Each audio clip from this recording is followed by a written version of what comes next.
नमस्कार, सुप्रभात। इस चैनल में आपका स्वागत है।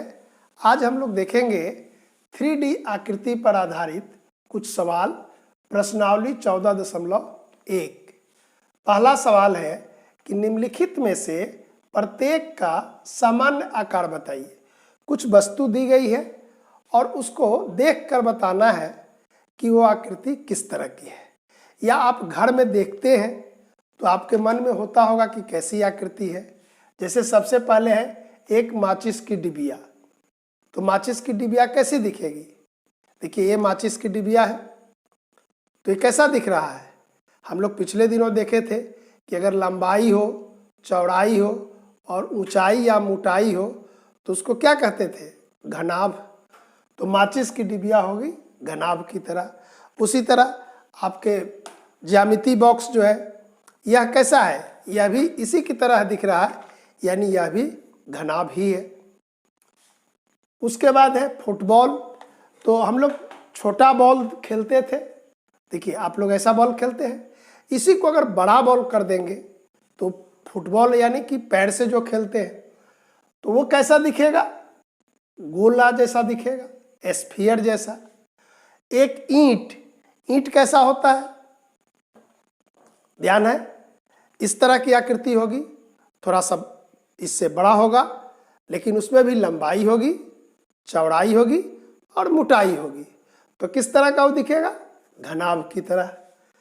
उसका देख लड्डू कैसा होता है? बॉल से छोटा। इस तरह देखिए, लड्डू इसी तरह का होता है तो कैसा दिखेगा? एक गोला की तरह। वैसे ही एक ग्लास, देखिए ये जैसे ग्लास है तो ये कैसा दिखेगा? पहले दिन हम बताए थे ये जैसे बेलन है ऐसा ही एक ग्लास है लगभग। तो ग्लास दिखेगा किस तरह? बेलन की तरह। उसके बाद सबसे नीचे है कि एक सड़क का समतलक, यानी सड़क को जो समतल करता है तो क्या होता है? इस तरह का रोलर होता है और यही घूमता है सड़क पर। तो ये कैसा है? बेलन की तरह। तो हम लोग लिख सकते हैं कि माचिस की डिबिया कैसे होगी? घनाभ की तरह। ज्यामिति बॉक्स घनाभ। फुटबॉल गोला की तरह। ईंट घनाभ। लड्डू गोला। ग्लास बेलन। और एक सड़क समतलक, यह भी बेलन की तरह। तो इस तरह हम लोग घर में या अपने आसपास के चीज़ों को 3D आकृति में उसको तुलना करके बता सकते हैं कि वो कैसा है। दूसरा सवाल है कि सही विकल्प चुनिए। कुछ सवाल दिए गए हैं और हर सवाल का 4 विकल्प है, उसमें एक सही चुनना है। जैसे पहला सवाल है कि घनाभ में फलकों की संख्या। तो घनाभ में कितने फलक होते हैं? याद है? देखिए, ये घनाभ है, 1 फलक, 2 फलक, 3, 4, 5 और 6।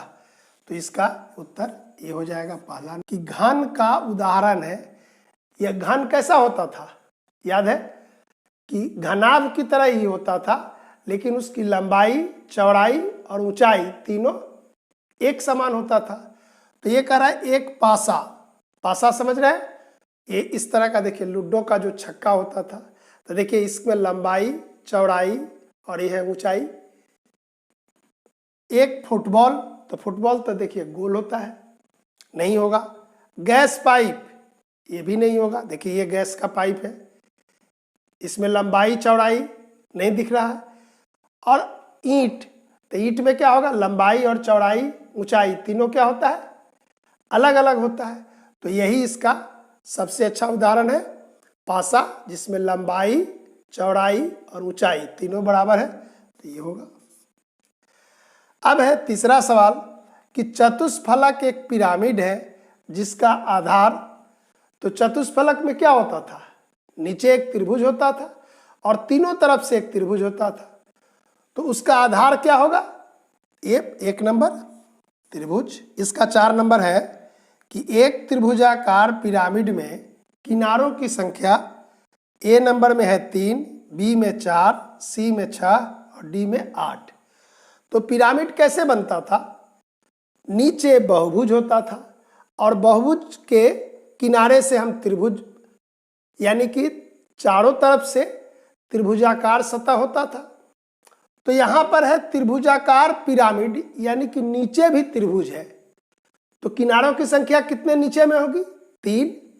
और 3 सतह से, देखिए एक सतह इस तरह होगा तो 3 किनारा तीनों तरफ से, तो ये हो जाएगा किनारों की संख्या कितनी होगी? 6। और इसका अंतिम है कि गैस पाइप एक उदाहरण है। कैसा उदाहरण है? तो देखिए एक गैस का पाइप है और ये देखिए बेलन है। तो इसी को अगर हम पतला कर दें तो क्या हो जाएगा? गैस पाइप की तरह होगा।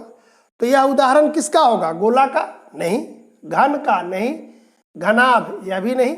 यह डी नंबर होगा, बेलन का उदाहरण है। तो इस तरह हम लोग कुछ वस्तुओं को देखें, उसको किनारे को देखकर, फलक को देखकर 3D आकृति से तुलना करते हैं और तब उस प्रश्न का उत्तर देते हैं। 4 नंबर प्रश्न है कि रिक्त स्थानों को भरिए। पहला है, एक वर्ग पिरामिड के कितने शीर्ष और कितने फलक होते हैं?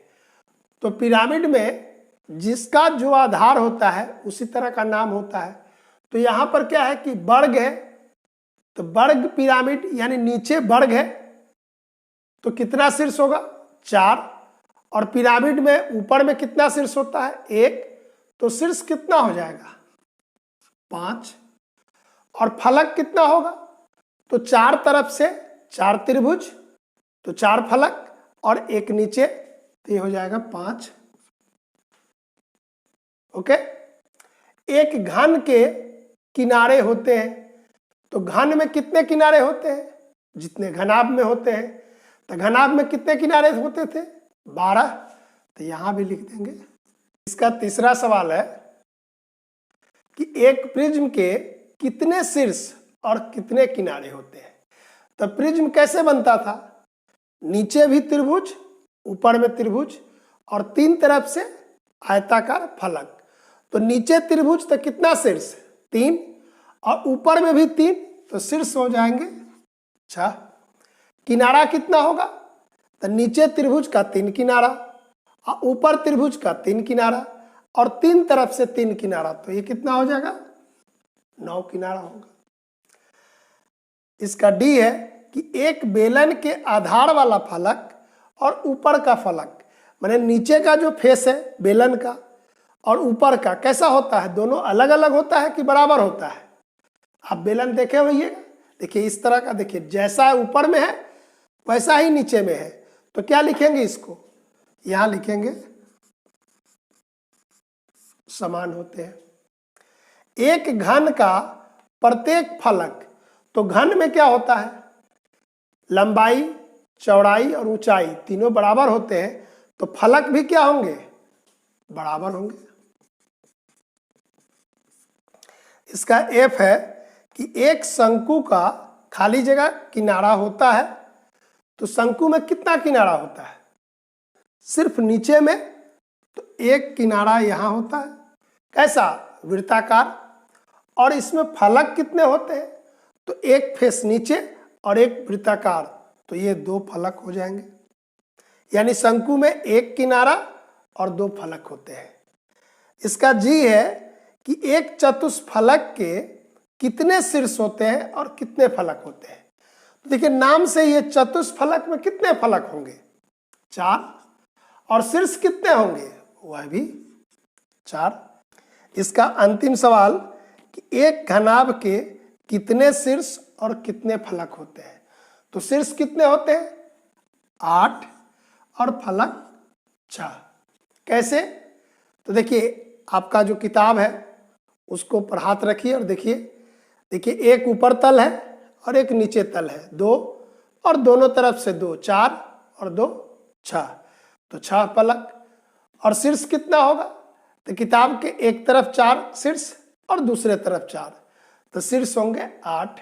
आप चाहेंगे अपने जो कमरा है इसी कमरे में आप देखिए कि चारों ऊपर में 4 शीर्ष और नीचे में 4 शीर्ष, तो शीर्ष 8।